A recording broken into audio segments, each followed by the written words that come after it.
All right, let's get right into it. Today, we're not just talking about some mountain made of rock and ash. Nope. We are talking about a living, breathing giant. We're going to feel the pulse of Mount St. Helens.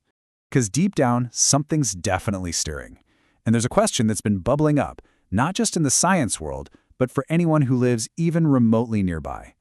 Just what is happening under one of America's most famous and infamous volcanoes? So, to get to the bottom of it, we have to look at the science, right? The first little clues that maybe, just maybe, this mountain is starting to wake up from a very long nap. And it all started right here. Earlier this year, in 2024, our instruments started picking up this swarm of tiny earthquakes. We're not talking about one big jolt, you know?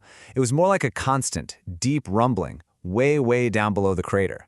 And yeah, that's the kind of thing that makes people a little nervous. Which of course leads everyone to ask the exact same question, and it's an urgent one. Is this it? Is this the warm-up act for another big eruption? Well, the answer, and you can breathe a sigh of relief, is almost certainly no. And the reason why is actually pretty cool.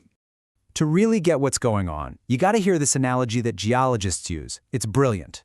For just a second, I want you to forget all the fire and brimstone stuff, and instead, picture something way more normal. See, the scientific term for what's happening is volcanic recharging. And that word, recharging, is everything. It's not overloading, it's not about to blow, it's just the huge magma chamber under the volcano getting a slow and steady top-up from an even deeper source way down in the Earth's mantle. And this just nails it. The volcano? That's the car. And the magma chamber? That's the gas tank. After a really long drive, like its last eruption, the tank's running a little low. So it's just pulling into the station to refuel for whatever geologic journey is next. Simple as that. So here's how this whole refueling process actually works. Step 1. New magma, which is our fuel, starts rising up from way down deep. Step 2, it slowly starts to fill that underground chamber, our gas tank. And here's the key part that explains our earthquake swarm. As that new magma pushes in, the rock all around it has to stretch and crack and shift just a little bit to make room. And those tiny adjustments, that's what we feel as these little tremors. So all that rumbling isn't a warning that the engine is about to explode. Not at all. It is the perfectly normal, totally expected sound of that engine being refueled. It's just the hum and the creak of the whole system working exactly like it's supposed to. But let's be real. We all have that one huge, dramatic memory of Mount St. Helens. So to really understand why today is so different, we have to go back to 1980. Because what happened then, that was a completely different story. I mean, just look at this comparison. Back in 1980, the gas tank wasn't just refilling, it was overfilled to the bursting point. The pressure was unbelievable. The earthquakes were intense and really shallow, and you could literally see the north side of the mountain swelling up like a balloon. But today, it's the total opposite. The quakes are small, they're super deep, and, this is crucial, the ground isn't bulging or deforming at all. It's just a quiet, routine fill-up.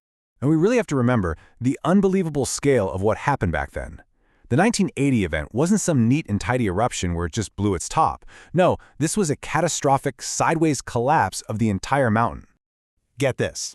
That collapse triggered the largest landslide in all of recorded human history. An entire face of the mountain just gave way and roared down the valley. That's the kind of epic, violent energy that we are seeing zero signs of today. So when you put all these pieces of the puzzle together, the deep tremors, the fact that there's no swelling, the whole gas station idea, it completely changes how we should be looking at this. We're learning how to read the Earth's pulse. The big takeaway here, the bottom line, is that these tremors, which might seem a little scary at first, they are not a warning of some coming disaster. They're not that frantic alarm bell ringing before the main event. In fact, they're the complete opposite. They are the vital signs.